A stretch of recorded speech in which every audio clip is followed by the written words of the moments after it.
legal dictation, judgment, get ready, start.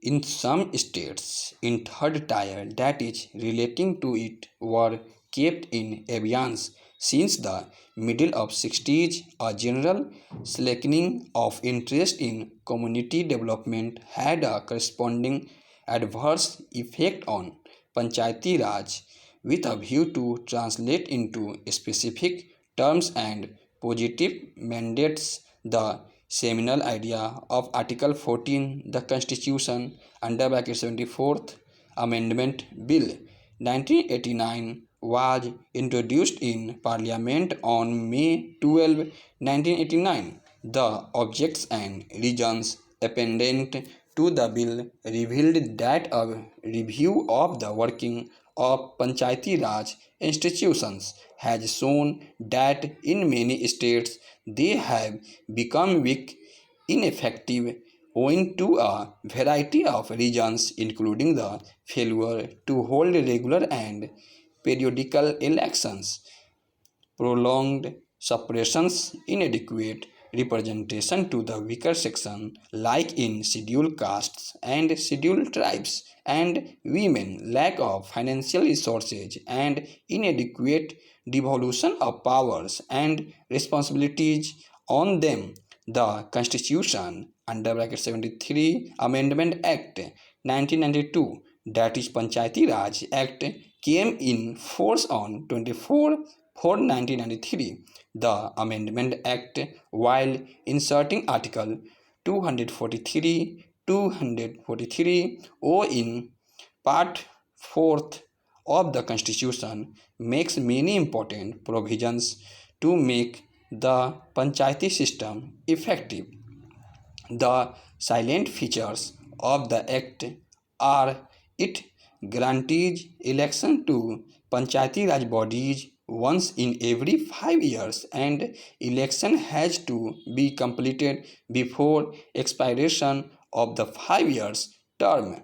Not only this, if dissolved, the election has to be held within 6 months of the dissolution.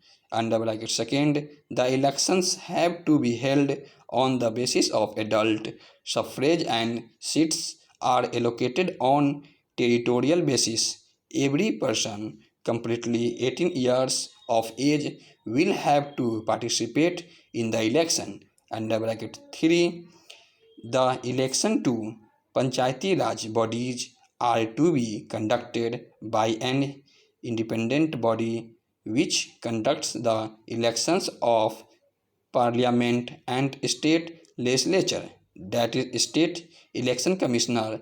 Under bracket 4th, a three-tier system is prescribed. Article 243b provides that there shall be constituted in every state panchayats at the villages, intermediate and district levels. Under bracket 5, it provides for reservation of seats for scheduled castes and scheduled tribes, with one-third reservation for women.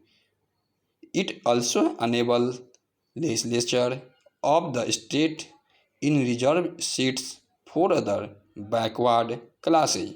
Under bracket 6, reservation has to be made according to the proportion of the population of the reserved category in a particular area, that is village, taluka or mandal. Under bracket 7, panchayats are endowed with powers and authority to enable them to function as institution of self-government.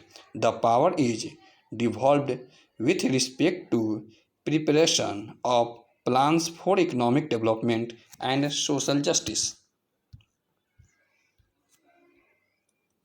They are empowered to implement schemes for economic development and social justice with respect to agriculture, minor irrigation, animal husbandry, fisheries, social forestry, small scale industries, rural housing, drinking water, primary and secondary education, health, etc.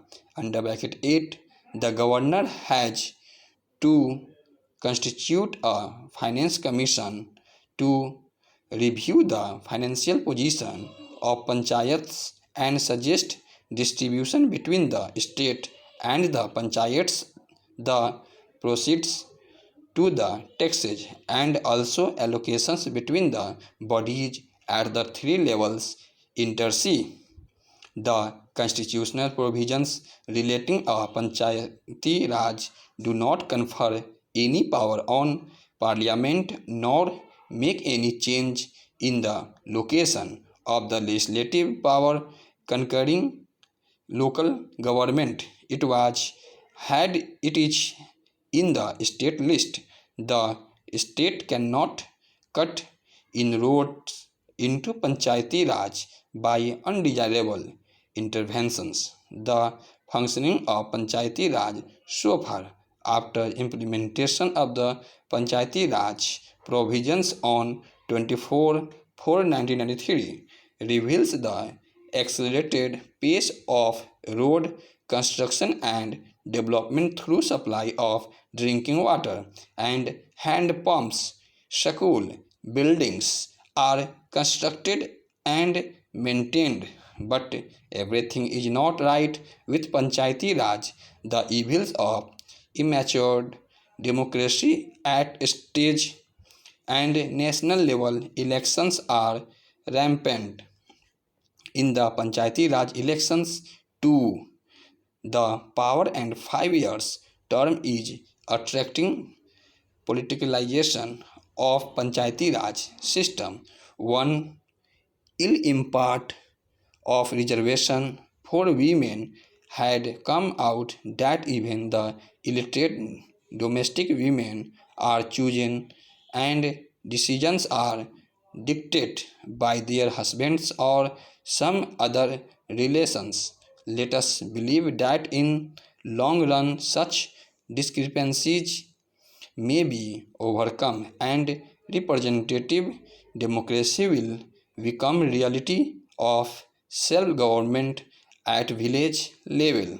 The securing a social justice along with economic and political justice is the constitutional commitment expressed in preamble to the constitution with a view to make social justice an effective instrument social revolution and all-round progress. Article 38 provides one of the very important commitments of the state in the form of directive principles of state policy.